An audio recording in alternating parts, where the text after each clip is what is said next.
Hi ನಮಸ್ತೆ. ಆಹಾರ ಬುತ್ತಿಗೆ ಸ್ವಾಗತ. ಇವತ್ತು ನಾನು ಅವಲಕ್ಕಿ ರವೆ ಮೊಸರು ಹಾಕಿಬಿಟ್ಟು ಒಂದು ಸಿಂಪಲಾಗಿ ತರಕಾರಿ ಹಾಕಿ ರೊಟ್ಟಿ ಮಾಡ್ತೀನಿ ಬನ್ನಿ. ಹೇಗಂದರೆ ಇದು ಅವಲಕ್ಕಿ ಸ್ವಲ್ಪ ನೆನೆಯಕ್ಕೆ ಹಾಕಬೇಕು. ಒಂದು ಬಟ್ಲು ಅವಲಕ್ಕಿ, ಒಂದು ಬಟ್ಲು ರವೆ, ಒಂದು ಬಟ್ಲು ಮೊಸರು, ಸ್ವಲ್ಪ ತರಕಾರಿಗಳು ರುಬ್ಬಿ ಹಾಕಿ ರೊಟ್ಟಿ ಮಾಡಿದ್ರೆ ತುಂಬ ಚೆನ್ನಾಗಿರುತ್ತೆ. ಆ ತರಕಾರಿ ಹಾಕಿ ಹೇಗೆ ಮಾಡೋದಂತ ನಾನು ನಿಮಗೆ ತೋರಿಸ್ತೀನಿ. ಮೊದಲಿಗೆ ಒಂದು ಬಟ್ಲು ತೊಗೊಂಡ್ಬಿಟ್ಟು ನಾನು ಇದನ್ನ ನೀಟಾಗಿ ಅವಲಕ್ಕಿ ತೊಳ್ಕೊತೀನಿ. ಒಂದೆರಡು ಸತಿ ಇದನ್ನು ಅವಲಕ್ಕಿ ತೊಳೆದ್ಬಿಟ್ಟು ನೀಟಾಗಿ ಸ್ವಲ್ಪ ನೆನೆಯಕ್ಕೆ ಬಿಡೋಣ. ನೆನೆದ ನಂತರ ನಾವು ರುಬ್ಕೋಬೇಕು. ಇದನ್ನು 2 ಸತಿ ನಾನು ಇದನ್ನು ವಾಶ್ ಮಾಡ್ಕೊಂಬರ್ತೀನಿ ಬನ್ನಿ. ನೋಡಿ, ಇದು ಚೆನ್ನಾಗಿ ನಾನು 2-3 ಸತಿ ವಾಶ್ ಮಾಡ್ಕೊಂಬಂದಿದ್ದೀನಿ. ಇದು ನೀಟಾಗಿ ಒಂದು 2 ನಿಮಿಷ ಬಿಟ್ಟರೆ ನೆನೆಯುತ್ತೆ. ನೆನೆಯವರೆಗೂ ನಾವು ಬೇರೆದು ಮಸಾಲ ರೆಡಿ ಮಾಡ್ಕೊಳ್ಳೋಣ. ಇವಾಗ ಒಂದು 2 ನಿಮಿಷ ಇದನ್ನು ನೆನೆಯಕ್ಕೆ ಬಿಡೋಣ. ನೋಡಿ, ಒಂದು ಜಾರ್ ಇಟ್ಕೋಬೇಕು. ಅದಕ್ಕೆ ನಾನು ಸ್ವಲ್ಪ ಕ್ಯಾರೆಟು, 4 ಹಸಿಮೆಣ್ಸಿನ್ಕಾಯಿ, ಒಂದು 4 ಬೀನ್ಸು, ಸ್ವಲ್ಪ ಕೊತ್ತಂಬರಿ ಸೊಪ್ಪು ತೊಗೊಂಡಿದ್ದೀನಿ, ಅರ್ಧ ಇಂಚು ಶುಂಠಿ ತೊಗೊಂಡಿದ್ದೀನಿ. ಇದನ್ನ ಹಾಕ್ಕೊಂಬಿಟ್ಟು ನಾವು ಪೇಸ್ಟ್ ಮಾಡೋಣ. ಇದನ್ನು ಈ ಥರ ಮಾಡಿಬಿಟ್ಟು ನಾವು ರೊಟ್ಟಿ ಮಾಡಿದರೆ ತುಂಬ ಚೆನ್ನಾಗಿರುತ್ತೆ. ಮಕ್ಕಳೆಲ್ಲ ತರಕಾರಿ ತಿನ್ನಲ್ಲ ಅಂದರೆ ನಾವು ಹಿಂಗೆ ರುಬ್ಬಿ ಹಾಕಿಬಿಟ್ರೆ ಸೂಪರಾಗಿರುತ್ತೆ. ಅದಕ್ಕೆ ಇದನ್ನೆಲ್ಲ ನಾವು ಪೇಸ್ಟ್ ಅವಲಕ್ಕಿ ನೆನೆಸಿದ್ದೀವಲ್ವ, ಅದಕ್ಕೆ ಇದನ್ನೆಲ್ಲ ಹಾಕಿಬಿಟ್ಟು ನಾವು ರೊಟ್ಟಿ ಮಾಡಿದರೆ ತುಂಬ ಚೆನ್ನಾಗಿರುತ್ತೆ.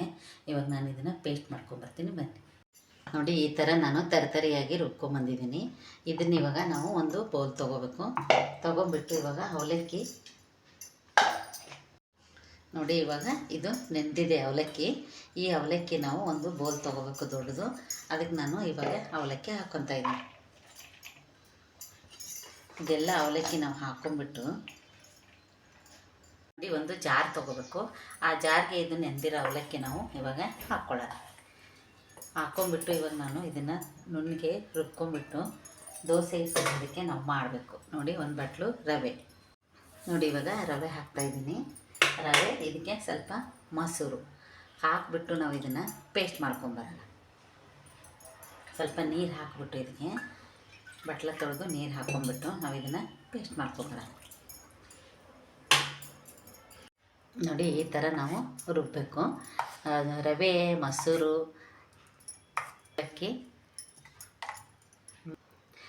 ರವೆ, ಅವಲಕ್ಕಿ, ಮೊಸರು ಹಾಕಿಬಿಟ್ಟು 3 ಚೆನ್ನಾಗಿ ಈ ಥರ ನಾವು ಪೇಸ್ಟ್ ಮಾಡ್ಕೋಬೇಕು.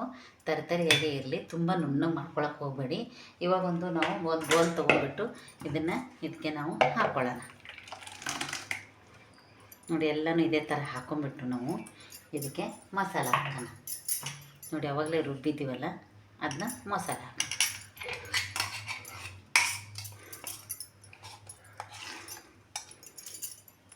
ನೋಡಿ, ಇವಾಗ 1 ಸ್ಪೂನ್ ಉಪ್ಪು ಹಾಕಿಬಿಟ್ಟು ನಾನು ಇದನ್ನು ಚೆನ್ನಾಗಿ ಮಿಕ್ಸ್ ಮಾಡಿ ಒಂದೇ 1 ನಿಮಿಷ ಇದನ್ನು ರೆಡಿ ಮಾಡೋಣ. ನೋಡಿ, ಎಷ್ಟು ಚೆನ್ನಾಗಿ ಬರುತ್ತೆ ಅಂತ. ಇದು ಸೂಪರಾಗಿರುತ್ತೆ. ಈ ಥರ ಮಸಾಲೆ ತರಕಾರಿ ಎಲ್ಲ ರುಬ್ಬಿ ಹಾಕೋದ್ರಿಂದ, ಮೊಸರು ಹಾಕಿರ್ತೀವಲ್ಲ, ತುಂಬ ಟೇಸ್ಟ್ ಇರುತ್ತೆ, ತುಂಬ ಚೆನ್ನಾಗಿರುತ್ತೆ ಇದು. ಇವಾಗ 1-2 ನಿಮಿಷ ಇದನ್ನು ಮುಚ್ಚಿಕ್ಬಿಟ್ಟು ನಾವು ಹಂಚೆಲ್ಲ ರೆಡಿ ಮಾಡ್ಕೊಳ್ಳೋಣ. ನೋಡಿ, ಇವಾಗ ನಾನು ರೆಡಿ ಮಾಡಿದ್ದೀನಿ. ಇವಾಗ ಒಂದು ತಟ್ಟೆ ಮುಚ್ಚಿಟ್ಟು 1-2 ನಿಮಿಷ ಬಿಟ್ಟು ನಾವು ರೊಟ್ಟಿ ಹಾಕಿ ತೋರಿಸ್ತೀನಿ ಬನ್ನಿ. ನೋಡಿ, ಇವಾಗ 2 ನಿಮಿಷ ಆಗಿದೆ. ನಾನಿವಾಗ ಇದನ್ನು ರೊಟ್ಟಿ ಹಾಕಿ ತೋರಿಸ್ತೀನಿ. ಮೊಸರು, ಅವಲಕ್ಕಿ, ರವೆ, ತರಕಾರಿ ಎಲ್ಲ ರುಬ್ಬಿ ಹಾಕಿರೋದ್ರಿಂದ ತುಂಬ ಚೆನ್ನಾಗಿ, ತುಂಬ ಸ್ಮೂತಾಗಿರುತ್ತೆ ಈ ರೊಟ್ಟಿ. ಹೇಗೆ ಮಾಡೋದಂತ ನಾನಿವಾಗ ಹಂಚಲ್ಲಿ ಹಾಕಿ ತೋರಿಸ್ತೀನಿ. ನೋಡಿ, ಇವಾಗ ಹಂಚೆ ಕಾಯ್ದಿದೆ. ನಾನು ರೊಟ್ಟಿ ಹಾಕಿ ನಿಮಗೆ ತೋರಿಸ್ತೀನಿ. ಎಷ್ಟು ಚೆನ್ನಾಗಿ ಬರುತ್ತೆ ಅಂದರೆ ತುಂಬ ಸ್ಮೂತಾಗಿರುತ್ತೆ. ಬಾಕ್ಸ್ಗೆಲ್ಲ ಹಾಕಿದ್ರೆ ಸಂಜೆವರೆಗೂ ಅದೇ ಥರ ಇರುತ್ತೆ ಇದು. ಈ ಥರದೊಂದು ತರಕಾರಿ ಹಾಕಿ ರೊಟ್ಟಿ ಮಾಡಿ ನೋಡಿ, ಸೂಪರಾಗಿರುತ್ತೆ. ಇವಾಗ ಸ್ವಲ್ಪ ಎಣ್ಣೆ ಹಾಕೋಣ. ಒಂದೇ 1 ನಿಮಿಷ ಇದನ್ನು ಬೇಯಿಸೋಣ. ನೋಡಿ, ಇವಾಗ ನಾನು ತಿರುವಾಡ್ತಾಯಿದ್ದೀನಿ. ನೋಡಿ, ಎಷ್ಟು ಚೆನ್ನಾಗಿ ಕಲರ್ ಬರುತ್ತೆ. ತರಕಾರಿ ಎಲ್ಲ ರುಬ್ಬಿ ಹಾಕಿರೋದ್ರಿಂದ ತುಂಬ ಚೆನ್ನಾಗಿರುತ್ತೆ. ಟೇಸ್ಟು ಅಷ್ಟೇ ಚೆನ್ನಾಗಿರುತ್ತೆ. ಈ ಥರದೊಂದು ರೊಟ್ಟಿ ಮಾಡ್ಕೊಳ್ಳಿ. ನಿಮ್ಗೆ ಏನಾರ ತೆಳ್ಳಗೆ ಅನಿಸಿದರೆ ಸ್ವಲ್ಪ ಗೋಧಿ ಹಿಟ್ಟು ಮಿಕ್ಸ್ ಮಾಡಿಬಿಟ್ಟು, ನೀವು ಗಟ್ಟಿ ಬರಲಿ ಅಂದರೆ ಸ್ವಲ್ಪ ಗೋಧಿ ಹಿಟ್ಟು ಹಾಕಿಬಿಟ್ಟು ನೀವು ಕಲಿಸ್ಬಿಟ್ಟು ಹಾಕ್ಬೋದು. ಸ್ಮೂತಾಗಿ ಇರಲಿ ಅಂದರೆ ನೀವು ಗೋಧಿ ಹಿಟ್ಟು ಸ್ಕಿಪ್ ಮಾಡ್ಬೋದು. ನೋಡಿ, ಇವಾಗ ರೆಡಿಯಾಗಿದೆ. ನಾನು ಇದೇ ಥರ ಎಲ್ಲ ರೊಟ್ಟಿನೂ ನಾನು ಹಾಕ್ಕೊಂಬಂದು ನಿಮಗೆ ನಾನು ಮನೇಲಿ ಒಂದು ಕೆಂಪು ಚಟ್ನಿ ಮಾಡ್ಕೊಂಡಿದ್ದೆ, ಅದ್ರ ಜೊತೆಗೆ ಹಚ್ಕೊಂಡು ತಿಂದರೆ ಇನ್ನೂ ಸೂಪರಾಗಿರುತ್ತೆ. ಇವಾಗ ಇದು ರೆಡಿಯಾಗಿದೆ. ನಾನು ತಟ್ಟೆಗೆ ಸರ್ವ್ ಮಾಡಿ ತೋರಿಸ್ತೀನಿ. ನೋಡಿ, ರೆಡಿಯಾಗಿದೆ. ಇದು ನಾನು ತಟ್ಟೆಗೆ ಸರ್ವ್ ಮಾಡಿ ತೋರಿಸ್ತೀನಿ ಬನ್ನಿ. ನೋಡಿ ರೊಟ್ಟಿ ಎಲ್ಲ ರೆಡಿಯಾಗಿದೆ.